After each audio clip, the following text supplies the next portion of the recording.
Bismillahirrahmanirrahim. Assalamualaikum warahmatullahi wabarakatuh. Halo teman-teman, jumpa lagi di Panduan Office 25. Pada video panduan kali ini, kita akan mulai menggunakan program Microsoft Excel. Jadi, jangan kemana-mana, simak video ini hingga akhir. Jangan sampai di skip supaya tidak ada yang ketinggalan dengan materi kita kali ini.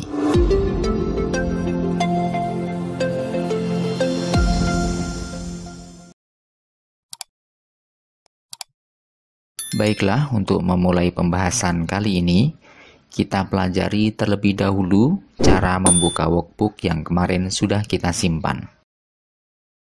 Untuk langkah pertama, silakan teman-teman buka terlebih dahulu program Microsoft Excel. Bagi teman-teman yang belum tahu bagaimana cara membuka program Microsoft Excel, teman-teman dapat melihat caranya melalui link di pojok kanan atas video ini. Setelah program Microsoft Excel terbuka, untuk membuka workbook yang telah disimpan, teman-teman dapat menggunakan 3 cara berikut ini. Cara yang pertama, melalui menu Home. Adapun caranya sebagai berikut. Pada halaman User Interface, perhatikan bilah sebelah kanan bagian bawah. Bilah tersebut berisi nama-nama workbook yang baru saja kita simpan. Arahkan kursor pada nama workbook yang ingin kita buka. Contohnya, karena kita ingin membuka workbook dengan nama workbook pertamaku, maka arahkan kursor pada nama workbook tersebut. Kemudian, klik kiri 1 kali nama workbook tersebut. Cara yang kedua, menggunakan tombol Open. Adapun caranya sebagai berikut. Pada halaman User Interface, arahkan kursor pada tombol Open.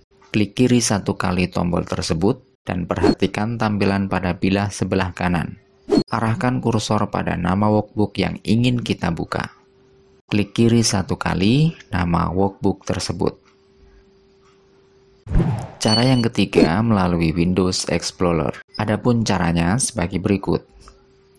Arahkan kursor pada ikon Windows Explorer, klik kiri 1 kali ikon tersebut. Pada halaman yang tampil, pilih Drive. Jika workbook terletak di dalam folder, klik 2 kali folder tersebut. Dan terakhir, klik 2 kali nama workbook yang ingin dibuka. Baiklah, setelah workbook berhasil kita buka, berikutnya kita pelajari beberapa istilah yang sering digunakan dalam Microsoft Excel. Yang pertama, workbook. Workbook adalah file Excel yang berisi kumpulan dari satu worksheet atau lebih. Sedangkan worksheet sendiri adalah tempat di mana kita memasukkan data, membuat tabel, membuat chart, dan lain sebagainya. Jadi, jika diibaratkan sebuah benda, workbook merupakan sebuah buku. Sedangkan worksheet merupakan halaman-halaman dari buku tersebut. Yang ketiga, kolom adalah bagian worksheet yang melintang secara vertikal. Yang keempat, baris adalah bagian worksheet yang melintang horizontal. Yang kelima, sel adalah pertemuan antara kolom dan baris. Dan yang keenam, range adalah kumpulan beberapa sel. Setelah mengenal beberapa istilah, berikutnya kita pelajari bentuk-bentuk kursor dalam Microsoft Excel. Ada 5 bentuk kursor pada Microsoft Excel. Yang pertama, kursor wide. Kursor dengan bentuk seperti ini digunakan untuk memperlebar kolom. Yang kedua, kursor height. Kursor dengan bentuk seperti ini digunakan untuk meninggikan baris. Yang ketiga, kursor seleksi. Kursor dengan bentuk seperti ini digunakan untuk menyeleksi atau memilih sel. Yang keempat, kursor copy. Kursor dengan bentuk seperti ini digunakan untuk mengcopy isi sel. Dan yang kelima, kursor move. Kursor dengan bentuk seperti ini digunakan untuk memindahkan isi sel. Berikutnya kita akan memberikan nama khusus untuk worksheet. Adapun caranya sebagai berikut. Pertama-tama, arahkan kursor pada nama worksheet yang terletak di bagian bawah worksheet. Kemudian klik kanan nama worksheet tersebut. Pada pop-up yang tampil, pilih Rename. Ketikkan daftar nama siswa. Terakhir, tekan Enter. Maka, nama worksheet yang semula sheet 1 kini sudah berubah menjadi daftar nama siswa. Nama worksheet sudah berubah. Berikutnya, kita pelajari cara memperlebar kolom. Misalnya, saya ingin memperlebar kolom B. Adapun langkah-langkahnya sebagai berikut. Arahkan kursor pada kolom B, kemudian geser-geser kursor supaya bentuknya berubah menjadi kursor white. Setelah bentuknya berubah, klik drag ke sebelah kanan. Terakhir, lepaskan mouse. Coba perhatikan, lebar kolom B berbeda dengan kolom-kolom yang lainnya. Selanjutnya, cara meninggikan baris. Misalnya saya ingin meninggikan baris 1. Adapun langkah-langkahnya sebagai berikut. Arahkan kursor pada baris 1. Geser kursor supaya bentuknya berubah menjadi kursor height. Setelah bentuknya berubah, klik drag ke bawah.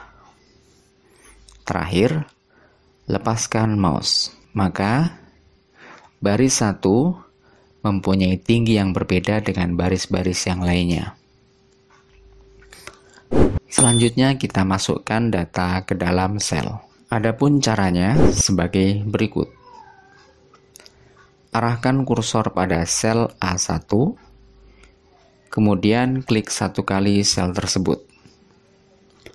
Ketikkan 0, kemudian klik satu kali sel B1 dan ketikkan nama siswa. Berikutnya, pilih sel A2 dan ketikkan angka 1. Dan pada B2, ketikkan sebuah nama, misalnya Ahmad. Sampai di sini kita sudah berhasil memasukkan data ke dalam sel. Berikutnya kita pelajari cara mengcopy isi sel. Misalnya saya ingin mengcopy isi sel B2 ke 5 sel di bawahnya. Adapun langkah-langkahnya sebagai berikut. Pilih sel B2, kemudian geser kursor supaya bentuknya berubah menjadi kursor copy. Setelah bentuknya berubah, klik drag 5 sel ke bawah. Terakhir, lepaskan mouse. Maka sel B2 akan otomatis tercopy ke 5 sel di bawahnya. Berikutnya, kita pelajari cara memindahkan isi sel. Misalnya, saya ingin memindahkan isi sel B2 ke sel F5. Adapun langkah-langkahnya sebagai berikut. Pilih sel B2, geser kursor supaya bentuknya berubah menjadi kursor move. Setelah bentuknya berubah, klik drag ke sel F5. Terakhir, lepaskan mouse. Maka isi B2 akan otomatis berpindah ke sel F5. Dan materi terakhir kita adalah menggunakan autofill. Apa itu autofill? Autofill adalah fitur dalam Microsoft Excel untuk mengisi data secara otomatis. Fitur ini dapat kita gunakan untuk memasukkan data dengan pola tertentu dalam jumlah banyak. Misalnya, kita ingin memasukkan angka dari 1 hingga 100. Apabila kita ketikkan secara manual, maka akan sangat memakan waktu. Nah, dengan fitur autofill, kita dapat melakukannya dengan cepat. Adapun caranya sebagai berikut. Masukkan dua data pertama pada sel. Misalnya, pada sel A3 kita ketikkan angka 2. Kemudian pilih pada kedua sel A2 dan A3 dengan cara klik drag. Arahkan kursor pada ujung kanan bawah kotak sehingga bentuk kursor berubah. Klik drag ke bawah. Terakhir, lepaskan tombol mouse. Maka seluruh sel pada range tersebut akan terisi secara otomatis dengan data yang berurutan. Fitur ini juga dapat kita gunakan untuk data berupa hari, tanggal, bulan, dan tahun. Alhamdulillah, seluruh materi tentang bekerja dengan Microsoft Excel telah selesai kita bahas. Apabila masih ada yang belum jelas, silahkan bertanya di kolom komentar. Terima kasih telah menonton video ini hingga akhir. Ikuti juga panduan-panduan kami yang lainnya. Jangan lupa like, comment, subscribe, dan share. Wassalamualaikum warahmatullahi wabarakatuh.